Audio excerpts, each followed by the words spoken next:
देखिए, नीतीश सरकार की अगर विकास की रूपरेखा और समीक्षा लोग करते हैं तो एक प्रखंड और पंचायत सरकार भवन से यहाँ कोई एक व्यक्ति जो जनता दूर से आती है वो यहाँ से वापस न लौटे। और ख़ासकर हम बता दें कि प्रखंड की क्या क्या समस्या हैं। हम उप प्रमुख हैं हमारे साथ मनोज सिंह। मनोज जी, ये बताइए कि एक प्रखंड से कोई लोग वापस जाता है, क्या वजह होती है, क्या कारण होता है? जो कर्मचारी होते हैं उनका रवैया कैसा होता है? देखिए, प्रखंड में अगर पदाधिकारी सक्षम रहेगा तो कर्मचारी को काम करना होगा।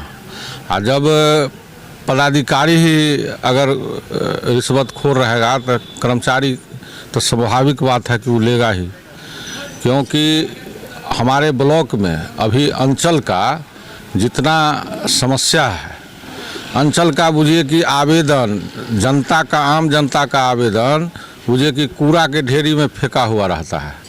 हमारे प्रखंड का दुर्भाग्य है कि बहादुरपुर में जो आरओ है वो अंचलाधिकारी अभी हैं, वर्तमान में प्रभार में हैं। और प्रत्येक दिन हम लोग बैठते हैं ब्लॉक पर तो कभी 10, 20, 25, 50 शिकायत जो है, जो सिर्फ जो भी आता है वो अंचले का आता है।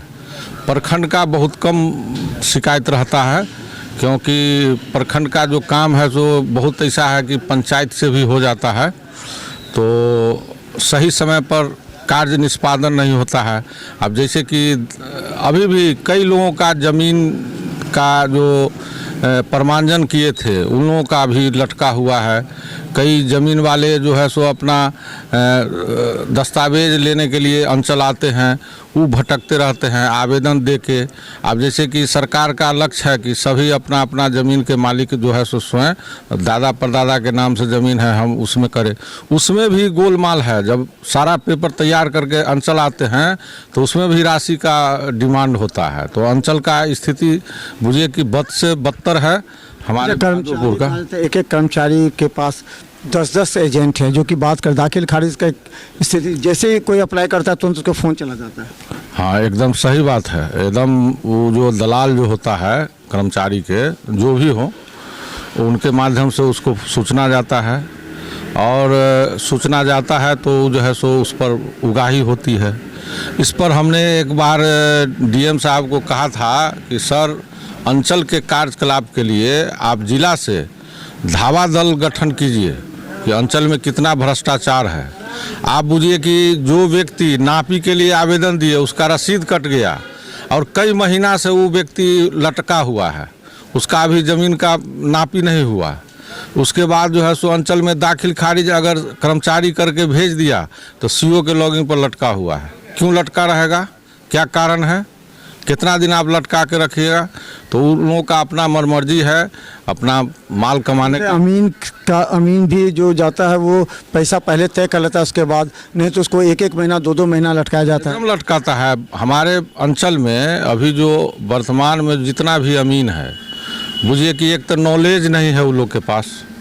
एक आध गो अमीन था भी तो उसको यहाँ से हटा दिया गया, दूसरे अंचल में चला गया जो थोड़ा जान काबिल था लड़का।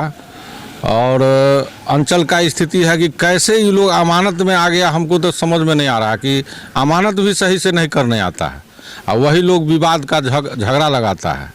तो अब क्या हो सकता है, क्योंकि इससे तो निश्चित तौर पर नीतीश सरकार की आलोचना हो रही है, लोग परेशान हैं, तो इसको कैसे ठीक होगा? क्या कार्रवाई कब से हो गया ऐसे के लोगों पर? अफसरशाही है ना, अफसरशाही है। जब अफसर भ्रष्ट रहेगा, अब प्रखंड के अफसर लोग बोलते हैं कि हम लोगों को जिला को जो है सो चनामृत पिलाना पड़ता है, तो समझिए कि कैसे भ्रष्टाचार खत्म होगा। तो आपने सुना, ये सच्चाई है। देखिए, सीओ कार्यालय के भ्रष्टाचार की सीमा इतनी अधिक बढ़ गई है कि कोई आम आदमी, गरीब किसान अगर कोई अपनी ज़मीन बेचता है तो उसको अगर नापना होता है तो कहा जाता है कि अमीन से अगर करना हो तो पैसा दे दीजिए चढ़ावा पहले, तो आपको समय नज़दीक का मिलेगा, नहीं तो 2-2 महीना के बाद होता है। इसके अलावा दाखिल खारिज के लिए जो रसीद ऑनलाइन करती है उसके बाद जो खेल होता है, फ़ोन पर आपसे पैसा मांगे जाते हैं। इतना भ्रष्टाचार अगर नीतीश सरकार में होगी तो निश्चित तौर पर इस बार 2025 के चुनाव में और 24 के चुनाव में भुगतना पड़ सकता है। देखते रहिए बिहार मित्र न्यूज़, क्योंकि हम भी ऐसे तमाम खबरों को आप तक लाएंगे ताकि जो प्रशासनिक वरीय अधिकारी हैं उनकी निगाहों तक आए और कम से कम कार्रवाई हो ताकि आम जनता परेशान ना हो। धन्यवाद।